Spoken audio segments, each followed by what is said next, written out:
प्रियंका गुप्ता जी। ठीक है, ओके। देखिए चित्रा जी, सबसे पहले मैं ये कहना चाहती हूँ कि आपका काम है सवाल पूछना, ये डिसाइड करना नहीं है कि कौन सा प्रवक्ता पार्टी भेजेगी या नहीं भेजेगी। आप अपने काम से काम रखें तो बेहतर होगा। सवाल पूछना आपका काम है, सवाल पूछिए, मैं जवाब दूंगी। पर ये नया पुराना ज्ञान देने के लिए नहीं बुलाया गया है। प्रियंका भारती जी अपना जवाब दीजिए। नहीं, कोई ज्ञान नहीं, ये बहुत गलत बात है, ये बहुत गलत बात है मैडम। यहाँ पर टीवी पर बैठी हुई हूँ मैं, आपके घर की उसमें नहीं बैठी। प्रियंका भारती जी, प्रियंका भारती जी, प्रियंका भारती जी, आप इनको हटाइए टीवी स्क्रीन से।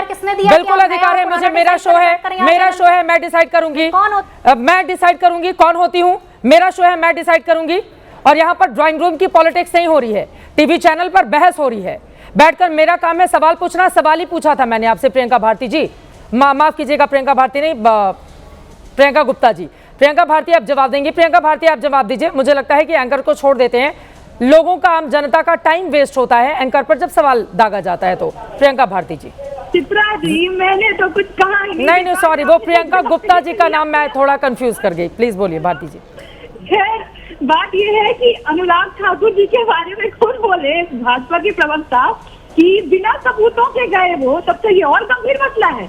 राहुल जी तो सबूतों के साथ गए, तेजस्वी जी ने भी सबूत दिया, अनुराग ठाकुर बिना सबूत के आरोप लगा, ये तो और गंभीर है। सबसे पहले शपथ पत्र साइन करवाना चाहिए। और जिस शपथ पत्र की वो बात कर रहे हैं ना, वो लागू होता है 30 दिन तक। बार बार ये बात दोहराई जा चुकी है। मुझे लगता है कुछ चुनाव आयोग मीडिया को नहीं सुनती है, सुनते तो उनको पता होता और बात रिपीटेशन ये नहीं हुआ होता। मेरा बस सवाल इतना है कि आपने हमारे किसी सवाल का जवाब नहीं दिया है। आप वही कह रहे हैं जो आपको कहा गया है कहने के लिए, और वो हमारे सवालों का जवाब नहीं देता है। तो इसीलिए आपको आगे आना होगा और अनुराग ठाकुर जी से कब आप शपथ पत्र मांग रहे हैं ये भी हमको बता दीजिए। और भीखू भाई दलसानिया जी जो अमित शाह जी के इतने करीबी है, वो कितना गरीब है कि उनका नाम भी जो बीएलओ रिकॉर्ड किया गुजराती में किया है। ठीक है, कौन बीएलओ है? आप बिल्कुल भी आता है, ये भी बताइए। ठीक है, ये महत्वपूर्ण सवाल है। प्रियंका गुप्ता जी बोलेंगी। प्रियंका जी देखिए, मैं आपसे गुजारिश कर रही हूँ, मैं महत्वपूर्ण नहीं हूँ, बिहार की जनता और 7 करोड़ वोटर ज्यादा महत्वपूर्ण है। प्लीज आपसे रिक्वेस्ट है, जो आरोप जफर इस्लाम जी ने लगाए हैं उस पर आप जवाब दे दीजिए, बाकी लोगों के पास जाना है। प्लीज प्रियंका गुप्ता जी बोलिए, बोलिए। जब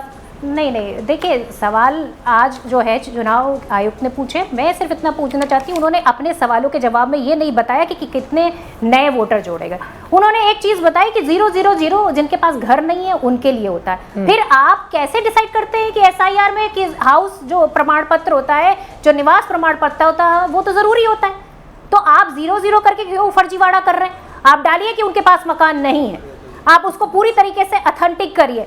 आप ये बताइए कि जैसे ही आदरणीय राहुल गांधी जी प्रेस कॉन्फ्रेंस करते हैं, आप अपना जो ड्राफ्ट डेटा है उसको आप डिलीट कर देते, उसकी जगह एक स्कैन कॉपी अपलोड कर देते। इससे पहले आपको नहीं लग रहा था कि वो उसका मिसयूज हो सकता है?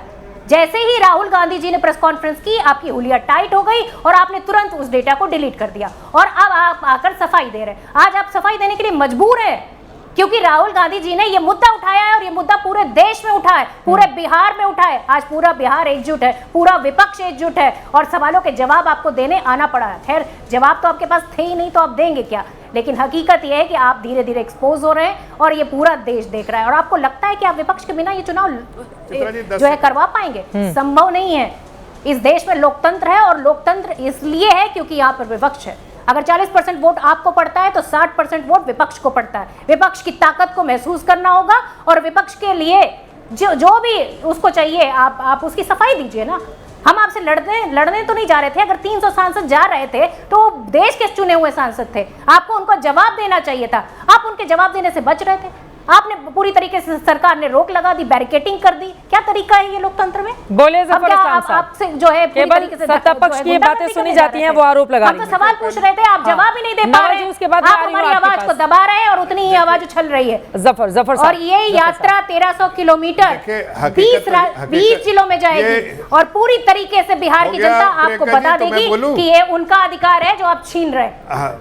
एक वोट मैं इसका जवाब देता हूँ। इस देश के देखिए, जो मुद्दा ये बता रहे हैं, ये 1 मिनट प्रियंका जी हो गया, आपका बस हो गया। तो ये जनता आपको इतना हिदायत दी गई, इसके बाद भी आप सुधरी नहीं है अभी तक। नहीं, ठीक है, हिदायत दी गई, आपको समझ जाइए। बोलिए, मैंने बोल दिया उनको, ठीक है। अब आप मत बोलिए, ठीक है, नहीं बोलेंगे। बात ना करिए बैठ के, मुद्दे पर की बातें हमें ना सिखाइए।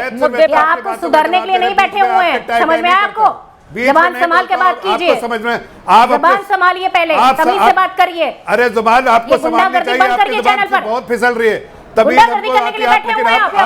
ये बदतमीजी करना बंद कीजिए। आप देख रहे हैं सब बैठे बदतमीजी कर रही है। आपको क्या बदतमीजी करने के लिए भेजा गया? नहीं, आपको बदतमीजी करने के लिए भेजा गया। आपको सवालों का जवाब मिल रहा है, आपको जनता भी देख रही है। सुनिए जो आप मुद्दा कह रही है, अरे नेशनल चैनल पर बैठकर आपको पूरा देश देख रहा है कि मैंने कोई ऐसी बात नहीं कही जो आपको बुरी लगे। ये आप पूरा देश देख रहा है, किस तरह से बातें कर रही है। आप थोड़े अपनी आदतों में सुधार कीजिए। आप सब लोगों को अपने अपने समय बोलना, आप सबको अपने अपने समय बोलना। सबको एक सेकंड, हम कार्यक्रम के आखिरी हिस्से में हैं। यहाँ पर व्यक्तिगत लड़ाई में एक सेकंड सर, हमारे जो करोड़ों दर्शक हैं उनका समय खराब हो जाएगा। जफर इस्लाम साहब प्लीज मुद्दे पर आते हैं, मुद्दे पर आते हैं, मुद्दे पर आते हैं। मुद्दे पर वो उनका कहना है कि जब 300 सांसद जानते हैं चुनाव आयोग तो फिर उनको रोक दिया जाता है। हाँ, इस पर जवाब दीजिए प्लीज, पर्सनल टिप्पणी नहीं। देखिए ऐसा है कि जिसको ये मुद्दा बनाना चाहते हैं वो मुद्दा ही नहीं है। हकीकत तो ये है कि ये कुछ ढूंढते हैं ऐसी चीज़ें जिसमें वो ठेकरा फोड़ सके अपने हार का। ये ईवीएम पे पहले फोड़ते थे, अब ईवीएम पे नहीं चलेगा। जनता ने बार बार उसको नकार दिया, तो अब इन्होंने सोचा कुछ और ढूंढे, तो अब आप इस संस्थाओं को कलंकित करने का तरीका ढूंढा है। अब ये कॉन्स्टिट्यूशनल तरीके से चलती है संस्था, इंडिपेंडेंटली है, इसको भी कोई हस्तक्षेप नहीं, फिर भी इसको कलंकित करना चाहते हैं। कुछ ना कुछ इल्जाम लगा के, प्रूफ नहीं देंगे, इल्जाम लगाएंगे। जनता ये समझ चुकी है, इसलिए जनता को इस तरह का स्टंट जो है जनता के सामने बार बार बैकफायर कर रहा है, इस बार भी बैकफायर करेगा। जहां तक बिहार की जनता का सवाल है, बिहार की जनता ने बार बार विश्वास जताया है, एनडीए सरकार पे विश्वास जताया है और आशीर्वाद दिया है। इस बार भी आप जमीन में जाके देख लीजिए, राहुल गांधी जी और जो है इंडी ब्लॉक है कहीं नहीं दिखते हैं। ये दो चार दिन यात्रा करेंगे, वो सुर्खियां में रह लेंगे, लेकिन जनता का विश्वास नहीं जीत सकते। मैं आ रही हूँ जरा, नवल शर्मा जी बहुत देर से हैं, कन्हैया भेलारी जी भी बहुत देर से जुड़े हुए हैं, उनकी टिप्पणी नहीं हो पाई है। नवल शर्मा जी अब सीधे आपके पास आते हुए, विपक्ष नहीं है मानने को तैयार, और ये जो यात्रा निकल रही है वोटरों के अधिकार के मद्देनजर, वो आप लोगों की मुश्किलें बढ़ाने वाली है। विपक्ष का ये सीधा आरोप है कि जनता जब जागरूक होगी फिर आप लोगों को जवाब मिलेगा।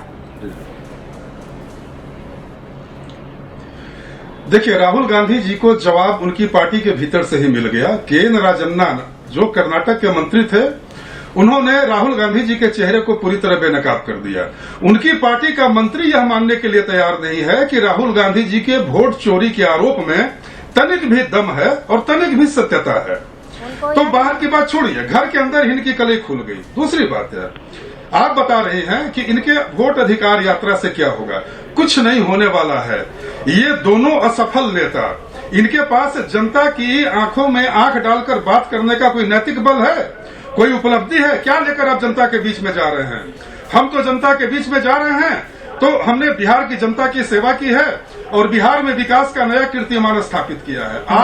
आप एक झूठा भ्रम लेकर जा रहे हैं। और आप चित्रा जी पूछ रही हैं कि विपक्ष कब संतुष्ट होगा। ये कभी संतुष्ट नहीं होगा, क्योंकि इनके लिए बिहार की जनता को बरगलाने का, भ्रम में डालने का एक राजनीतिक औजार बन चुका है। हाँ। ऐसा यार इनके लिए एक राजनीतिक औजार है। इनको इस बात से कोई मतलब नहीं है कि लोकतंत्र का शुद्धिकरण हो, क्योंकि यही बिहार है जहां टी.एन. शेषन जब चुनाव आयुक्त थे, बस 1 मिनट का समय दीजिएगा, 2 लाइन में बोलूंगा चित्रा जी। जब टी.एन. शेषन बिहार में चुनाव के क्रम में बार बार फैक्स भेजा करते थे, तो लालू यादव जी बोलते थे कि अरे शेषनवा पगला गया है क्या, बिहार में बार बार फैक्स भेजता है, बनने दो सीएम। शेषनवा को भैंस पर चढ़ा के गंगा जी में हेला दे। तो ये है चुनाव आयोग को देखने का इन लोगों का नजरिया। तो ये लोग सुधरने वाले हैं चित्रा जी, ये लोग सुधरने वाले हैं।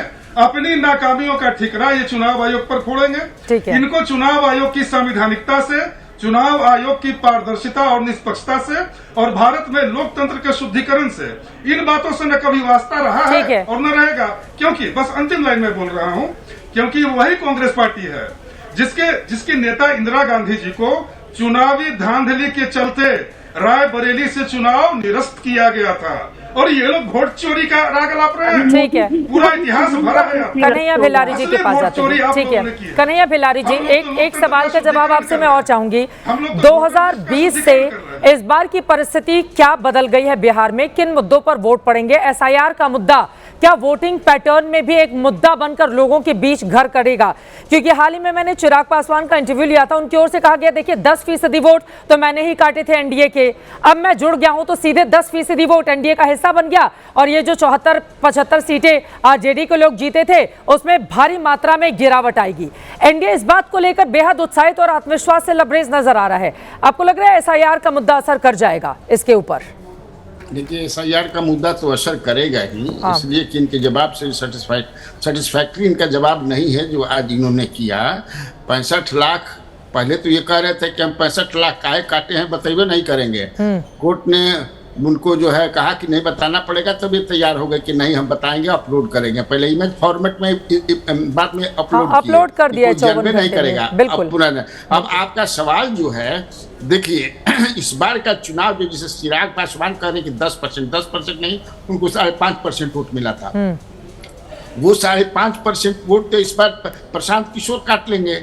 5.5-6% day by day Prashant Kishor बहुत मजबूत हो रहे हैं। हर सर्वे में ये बातें आ रही हैं। तो ये चीजें अभी ये काफी कंफ्यूज्ड हैं, ये क्या करेंगे, रहेंगे कि नहीं रहेंगे। अभी देखिए अमित शाह आए थे वहाँ माँ सीता का टेम्पल का शिलान्यास करते हैं, तो वहाँ ही गए, लेकिन वो न पूजा में रहे न मंच पर रहे, भाग गए। तो ये तो अपने कंफ्यूज हैं, अभी कहाँ रहेंगे।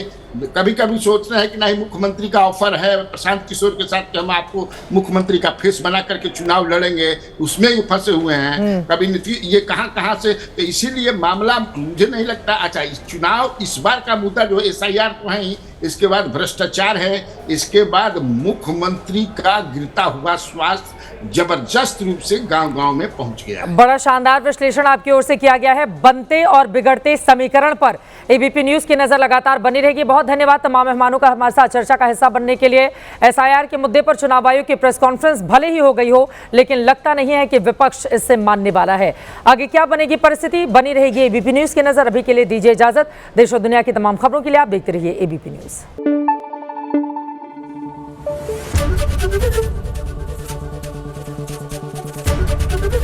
एबीपी न्यूज आपको रखे आगे।